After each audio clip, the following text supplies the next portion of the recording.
Marvel's The Defenders review. Season 1 has major plot flaws, but its women make it soar.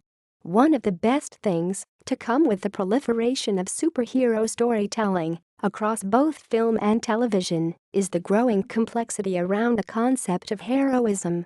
And thus one of the best things about Marvel's The Defenders is that it's actively engaged with this, while still managing to deliver ninja fights, comic book in-jokes, Jessica Jones day drinking, and more fun. The Defenders unites the previous 4 Marvel Netflix series, Daredevil, Jessica Jones, Luke Cage, and Iron Fist, for an adventure that spans not just New York, but the mystical realms. All 4 of the heroes from these previously established shows find themselves facing a New York in chaos thanks to the actions of the evil, ninja-esque organization The Hand, led by the mysterious Alexandra, played by legend Sigourney Weaver. After being drawn together by their individual investigations, they're forced to acknowledge that the battle can only be won together. Going into The Defenders, the most important thing to know is that Marvel is betting on viewers' binging instincts in a big way, meaning that it takes a while for Matt Murdock, Charlie Cox, Jessica Jones, Kristen Ritter, Luke Cage, Mike Coulter, and Danny Rand, Finn Jones, to all appear together on screen.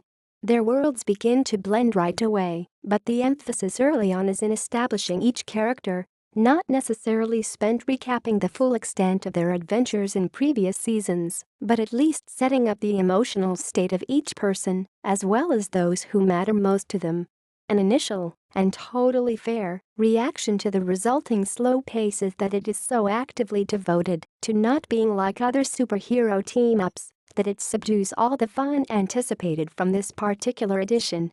There were many things audiences were looking forward to: Jessica Jones rolling her eyes at Daredevil's theatrics, Luke Cage and Danny Rand battling with fists in an alleyway and with words over Danny's privilege, not to mention Jessica and Luke dealing with their complicated romantic history.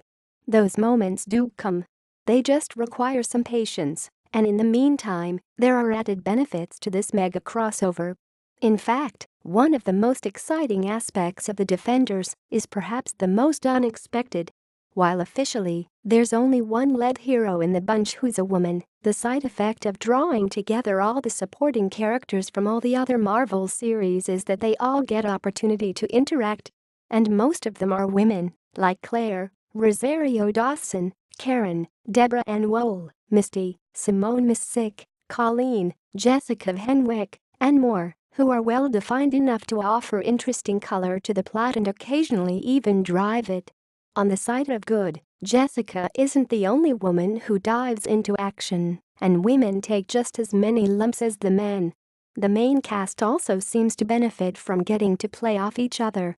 For fans of Jessica Jones, there's not quite enough Ritter, but she does get some standout moments, and Cox is a little lighter than he can come off during Daredevil's predominantly gloomy moments.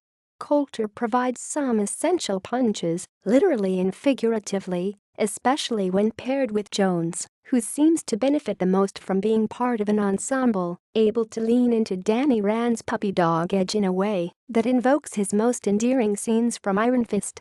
There are also complicated and compelling women and men on the side of evil, and, more importantly, there are definitive sides. The Defenders, which was in production months ago, is odd to watch during a week when America is experiencing a major internal conflict lacking in gray tones.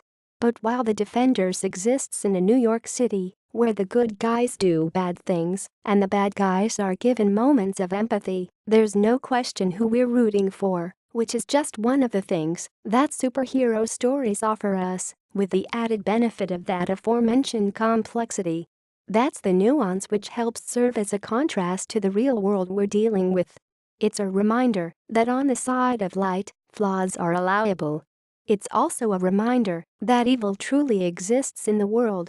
On the technical side, The Defenders feels on par, budget-wise, with past Netflix Marvel installments, but there's some impressive production design here beyond the established worlds of these characters, especially in creating a unique look for new locations like the Hand's inner sanctum. Also, Forget the Emmys, costume designer Stephanie Mislansky deserves a Nobel Peace Prize for her work dressing Weaver, who wears some truly stunning ensembles.